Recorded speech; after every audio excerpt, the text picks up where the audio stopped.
جو بھی زمین کوآپریٹو سوسائٹی کی قبضہ کی ہوئی ہوگی سندھ گورنمنٹ نے، اس کو خالی کرایا جائے گا، اور لینڈ گریبر سے، لینڈ گریبر کا مطلب تھا زیادہ تر انہیں پتا تھا سندھ گورنمنٹ کے لوگ ہیں، زرداری کے لوگ ہیں، بے نظیر کے لوگ تھے اس وقت، تو پیپلز پارٹی بے نظیر صاحبہ ملک سے باہر تھیں۔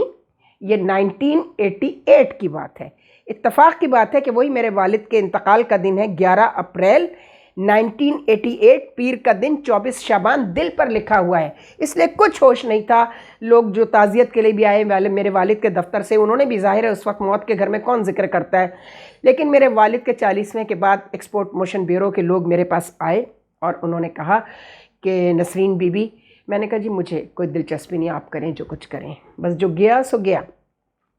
لیکن انہوں نے کہا آپ یہ تو سن لیجئے کس نے کرایا، کیوں کرایا۔ پیپلز پارٹی کا سیکرٹری جنرل تھا، خدا اس کو غارت کرے، پتہ نہیں مر گیا ہے کہ زندہ ہے، لیکن اس کا بیٹا زندہ ہے۔ اور وہ دن اور آج کا دن سپریم کورٹ بھی گئے، ایک جعلی وکیل کھڑا کر دیتے ہیں سندھ گورنمنٹ اور ایڈجرن کرا لیتے ہیں۔ ہم سپریم کورٹ تک گئے، چونکہ وہ ماشاءاللہ رینجرز نے آ کے اس کی تحقیق کی کہ واقعی یہ زمین ایکسپورٹ پروموشن بیورو کی ہے، آڈٹ ہوتا ہے ہر سال یا نہیں ہوتا، سارے قانونی تقاضے جب انہوں نے دیکھا پورے ہیں، جا کر سی ایم کو بتایا کہ ہمیں تو بھائی D G I S P R کے یہاں سے کال آئی ہے، تو کیا کریں۔ کہنے لگے، انسپیکٹر ٹائپ کے لوگ تھے رینجرز کے، ان کا سپروائزر میجر تھا یا کرنل تھا، جو بھی تھا، اللہ اس کو غارت کرے، اس نے سی ایم کو فون کیا، سی ایم نے کہا آپ کو پلاٹ دے دیتے ہیں۔ وہ پلاٹ لے کے وہ معاملہ وہیں دب گیا، چونکہ شکر ہے ہم نے وہ اپیل، 1.5 لاکھ کا اشتہار تھا، لیکن مجھے سرمد علی جو ہیں جنگ اخبار کے، دا نیوز بھی وہی دیکھتے ہیں، ان کے وہ مارکیٹنگ مینیجر ہیں، انہوں نے ہمیں 70,000 میں لیے، ہم کوآپریٹو کے جو ایکسپینسز ہیں اس میں سے دیے، اور بڑی تکلیف ہوئی، لیکن وہ اپیل ہم نے اسلام آباد کے دا نیوز میں کرایا، تاکہ ارباب اختیار وہاں پڑھتے ہیں، دا نیوز ہی پڑھتے ہیں، بیوروکریسی، تو وہ دیکھ لیں۔ تو ہم نے اس میں ایڈریس ہی صرف چیف آف آرمی اسٹاف اور چیف جسٹس کو کیا تھا، ثاقب نثار صاحب، ثاقب نثار ہی نام ہے نا جج کا، جو ڈیم والا بابا جو ہے جناب، وہ فوراً، چونکہ وہ نیشنل ایکشن پلان کا حصہ تھا، اس لیے ہم جنرل راحیل شریف کو ہم نے کہا کہ جی آپ نے کہا تھا یہ لینڈ گریبرز جو ہیں نا، ان سے لوگوں کی زمینیں خالی کروائی جائیں، تو وہ حرکت میں آ گیا۔ آئی ایس پی آر کے ڈی جی نے رینجرز کو کہا، رینجرز حرکت میں آیا اور پلاٹ لے کے، اور ان کو لکھ کر بھیج دیا کہ اصل میں تو یہ ہیومن رائٹس سیل یہ کام کر رہا ہے سپریم کورٹ کا، وہاں بھی ایک کھوکر نام کا کوئی بندہ تھا، اکرم نام تھا، اکرم کھوکر، غالباً ابھی بھی ہے، پتہ نہیں مرا کہ نہیں، اس کو دے دیا کہ جی، انہوں نے کہا کہ آپ کا شاید یہ کیس جو ہے نا، یہ سپریم کورٹ کا جو ہیومن رائٹس سیل ہے، ایک سو کالڈ، وہ بھی بنا ہوا ہے سپریم کورٹ میں، تو وہ اس کو دیکھے گا۔ ہم نے ان سے رابطہ قائم کیا، انہوں نے بھی سی ایم کو بتایا، مراد علی شاہ کو، انہوں نے کہا پلاٹ لے لو۔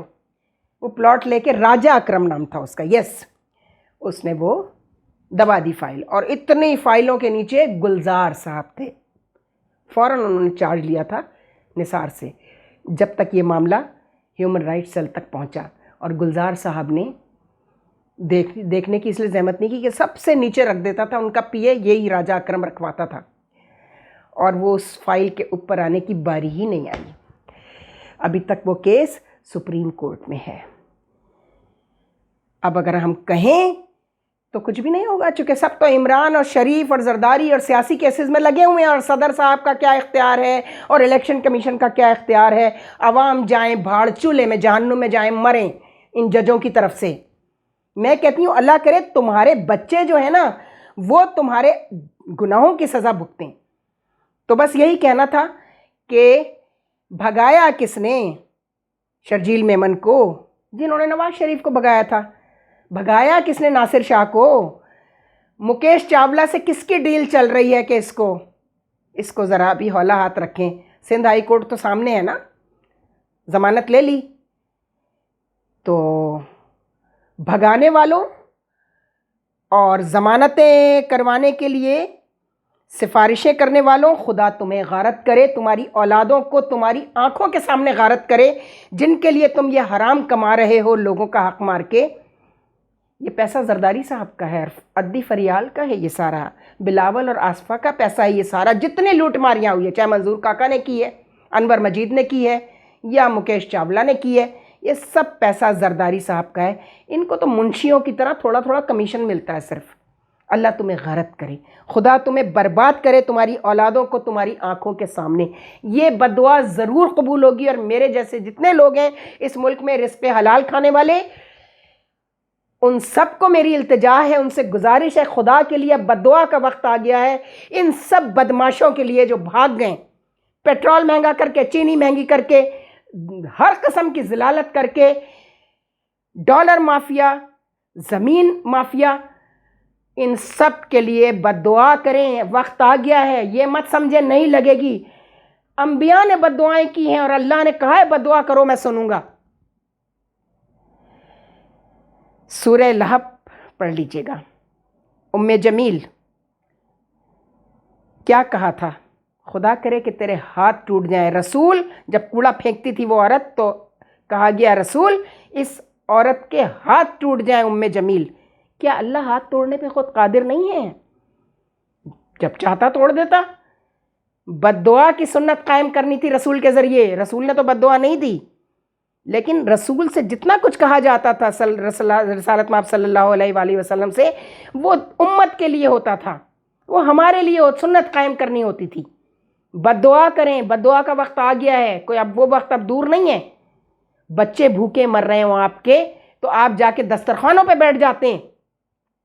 شرم آنی چاہیے.